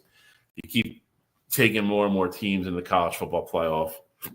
I think bowl season really starts to lose its luster, even more than it has already. So it's a hard no for me. You also got to think about that transfer portal window. You got 24 teams that are vying for a national championship. Like we saw last year how Bo Prabula had to leave Penn State before they played their college football game or playoff game, because he had to transfer and get a spot at another school, who he's actually splitting time now, just so you guys, in case you haven't heard. He's splitting time game 1 at Missouri. So he hasn't quite earned a starting job yet, but he's splitting time. But I think that that's such a bigger impact if we widen the number of teams in the playoff. The portal is going to be even more important, especially with that many more games. We're going to have more injuries naturally. I mean, then it's like all it takes is one, top 5 draft pick to get injured in that extra playoff game. And then all of a sudden you got a whole nother can of worms that opens up. I think 12, I would be okay with 16, but I do agree that 12 is the right number. I just wish that we would, and I think it was Joel Klatt maybe that said it, but I think I'm a fan of, and I know they probably won't change it, but I'm a fan of these second round matchups being on the home campuses as well as the higher seed. It was Joel Klatt. I would absolutely love that. Like save the Rose Bowl and save. Well, I mean, playing at AT&T Stadium isn't really that cool, but it's always one of the sites. Same thing with Georgia there, but like save those venues for the semis and then the national championship game. Or if we're being honest, save just one of those venues or potentially 2 of those venues. And then ultimately let's make bowl season great again. Let's put, a team like Michigan, who was left out of the playoff last year, and put them up against the team in the Rose Bowl.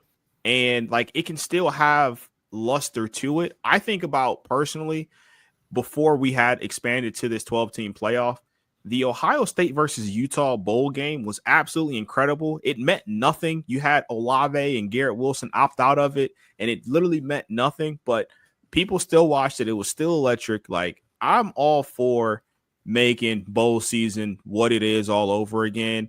And, I think a way to do that ultimately would be to have more home games in the college football playoff. It brings more money to the schools.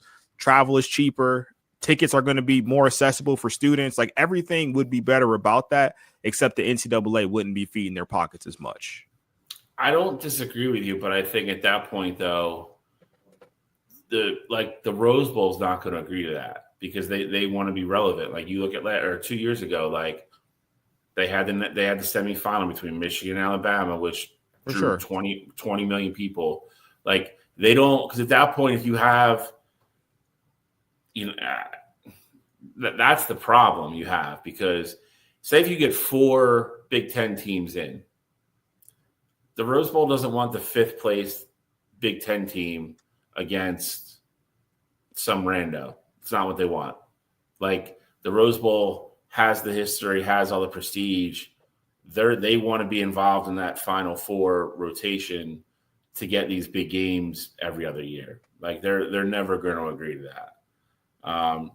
I like the home thing though. Like I think you saw it last year. I think it's such a different dynamic, And again, I think it makes all the games during the year count more because, do you want to host a home game or do you want to have to go to Notre Dame in the freezing cold? Do you want to have to go to Ohio State in November or December? I mean, do you want to have to go to Michigan in December? Like, I think all that stuff matters. So, I like that by hosting on campus, it makes everything during the year matter a little bit more because, again, at the end of the year, you don't want to have to go on the road to one of those teams. So I don't know what the fix is there because I would love to see the second round, but I just don't know how they would make it work with the other Big Four bowl games. I just don't know how they would do it. Well, that's a discussion we'll have to finish up another time because we got kickoff, boys. We do, gentlemen. Gentlemen, great episode. Next week's going to be even better. Like I said, we have a bunch of games to preview. We're going to go over our, all three of us are going to release what we think our 12-team college football playoff is going to be. So it's going to be a jam-packed show. We got a bunch of, obviously we have to recap what's going to happen this week. There's a couple decent games during the week with a couple ranked teams playing. So we'll probably recap those as well. And then we'll have previews and then obviously the playoffs. So it is, next week will be the first really, really, jam-packed show. But another great show tonight. Gentlemen, thank you as always. Any final closing thoughts? One, excited for college football season to be here. Can't wait to go watch kickoff. And then number two, I finally finished the SEC show, and it gave me so much pride and joy that the SEC has this moniker that it means more in the SEC. And they had to close their program with Ohio State beating Tennessee because the other schools that even made it further opted out of this show. So that was the lasting impact of the SEC show, and it really makes me feel good. So I know you guys haven't had a chance to check out the SEC show yet. Check it out. It is pretty solid, but the ending just brought me so much joy. I will. I'm definitely going to hopefully get into it this week. So I'm looking forward to it. Alex, anything from you, sir? Kansas State 24/7. Get the money in now if you haven't already. All right, gentlemen, it's time to go Avery watch Johnson. kick. Jesus. And we will see everybody next week. So we are signing off. All right, boys.